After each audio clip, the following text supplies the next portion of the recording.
Agarrándose con las manos fuertemente y apoyando los pies con destreza a la empinada roca que hería su torso, aprovechando cualquier desigualdad del relieve para poder encaramarse y ascender con seguridad, con la agilidad que le proporcionaban sus fuerzas aún intactas, se asomó ante un vasto paisaje.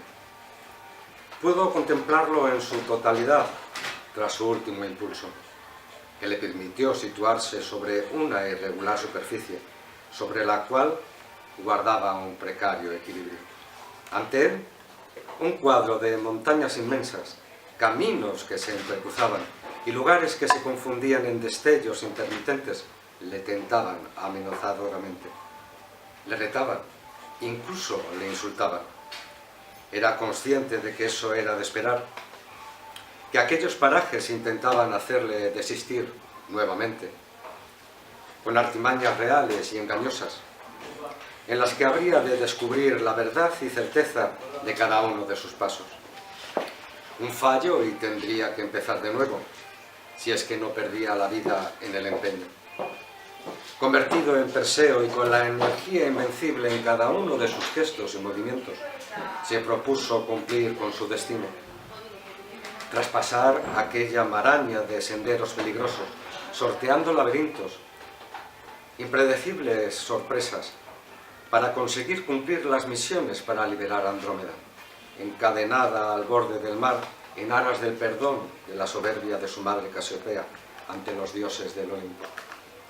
La princesa prisionera fue ofrecida al monstruo marino liberado para que, de esa manera, como víctima inocente, no se produjera la gran marea y destrucción de toda la ciudad, convirtiéndola en un páramo húmedo. Perseo debía salvarla, y con ella la ciudad. La leyenda, 1000 veces repetida, se desarrollaba una vez más, y cada vez estaba más cerca de su conclusión. En esta ocasión, tras apenas unos segundos para encomendarse a ese aliento que mantiene la vida, el primer paso de Perseo consiguió mudar la visión estética y serena de aquel lienzo de los dioses en una aventura vertiginosa de desenlace indefinido. Caminó con seguridad, acompañada de sentidos alerta. No podía confiarse, pues el peligro podía aparecer en cualquier momento y manera. Por su derecha, una sucesión de miles de flechas anónimas tenían en él su única diana. El ataque vino precedido por una especie de silbido que aumentaba de intensidad y que le sirvió de aviso según se acercaban a él. Perseo se protegió con su escudo y yelmo, repelió las puntas letales. Al mismo tiempo se desplazó hacia la izquierda hasta salir de su campo de acción. Salvó definitivamente esta primera dificultad con un impresionante salto, tras el cual rodó hasta caer por una pendiente que le condujo cerca de una gruta con túneles que adivinaba estrecha y oscuramente. Muchos habían intentado entrar y nadie había conseguido salir con vida. A la entrada se encontraban los restos de algunos de los que habían perdido la contienda, como aviso silencioso de que a ese lugar no había de ser traspasado sin pagar su precio. Perseo, sin dar lugar a la duda, se dirigió a grandes zancadas a su interior, trotando como si del mismo Pegaso se tratara. Su vista no tuvo tiempo de acostumbrarse a la oscuridad. Apenas veía nada y el primero de los golpes que recibió en el costado le tendió en el suelo sorprendido y maltrecho. Con acopio de voluntad se levantó, saltando hacia atrás con agilidad, y desenvainó su espada, regalada por su padre Zeus.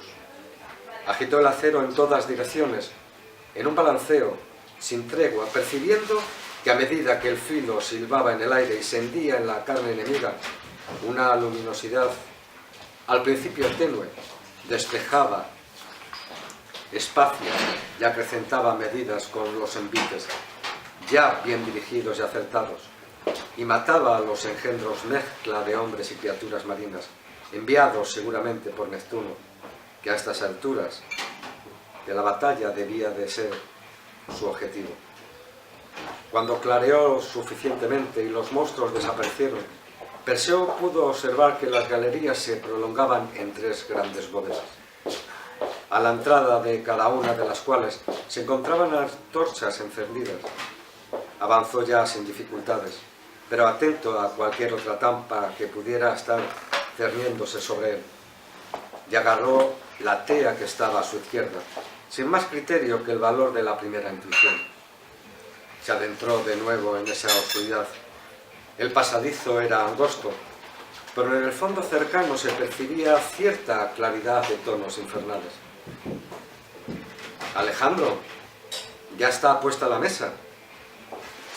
Perseo se paró en seco. Pensaba conocer todas las artimañas de las que se valía Neptuno para impedir su avance, pero aquella voz le resultó tan insólita y ajena que por un momento se descentró y perdió su ímpetu guerrero. Aquel clamor pertenecería al de alguna diosa hasta el momento neutral, que irrumpía para participar en el juego de guerra entre los divinos y los mortales. Ante una sala de columnas derruidas, un encadenamiento de chasquidos y susurros, que de manera insinuante transmitían su advertencia inteligible, atajó de nuevo su atención. Cientos de húmedos tentáculos agitados en una danza hipnótica nacían de una cabeza espantosa, de gestos repulsivos, mirada implacable y cruel, que debía de rehuir para no convertirse en piedra. Cada tentáculo acababa en una cabeza de serpiente que en su lucha obstinada con sus hermanas más próximas no paraba de moverse, sinuoso, resbaladizo, embajador de un descanso eterno precursor a la mortal mirada de su dueña. Anteriormente había sido una bella doncella mientras era sacerdotisa, antes de que Atenea, celosa por haber sido poseída por su marido Poseidón, la maldijera con ese aspecto. «A comer, Alejandro, o se te enfriará». Otra vez esa voz. No era posible que el dios de los océanos utilizara varias estratagemas a la vez.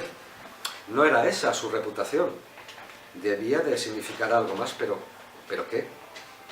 No era el momento de hacer preguntas, sino de actuar, porque ya se acercaba el monstruo de la mortal mirada y cabellera venenosa, la medusa que sus pesadillas le habían mostrado y que las brujas le habían confirmado. Las 3 ancianas repulsivas solo tenían un ojo y un diente para las 3 y se los iban pasando de una a otra. Perseo se los había arrebatado y, a cambio de devolvérselos, las obligó a confesar dónde moraba la gorgona. Supo que una pieza más no tardaría en añadirse al rompecabezas de su misión. Esgrimió su espada y se protegió usando como espejo el escudo de bronce contra los ataques bífidos. Entonces: «Alejandro, ¿quieres venir a comer? Siempre te pasa lo mismo. ¿Cómo te tengo que decir las cosas?». Alejandro parpadea, en un aleteo nervioso, asustado al principio, luego desencantado, decepcionado por la realidad que, como un enfoque traidor, representa de nuevo su habitación, tranquila, segura, aburrida. Su madre ya se aleja con un taconeo impaciente, y Alejandro se apresura a apretar la tecla que borra los sueños y tiñe de negro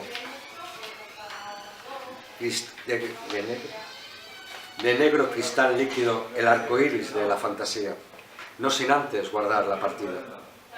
Su dedo recorre la pantalla del ordenador en un último contacto, y la idea de que quizás entre aquella mezcla de cables, chips, disco duro y periféricos exista un espacio para las caricias no le parece absurda.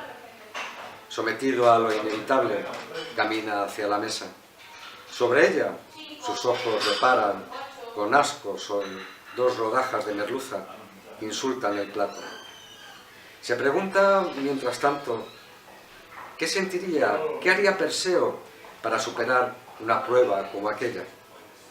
Mientras busca la respuesta, la imagen del héroe camufla el sabor que detesta y, mientras come en silencio, una sonrisa baila en sus ojos. En su imaginación ha sido él, Alejandro y no Perseo, quien ha vencido a Medusa y la ha devorado.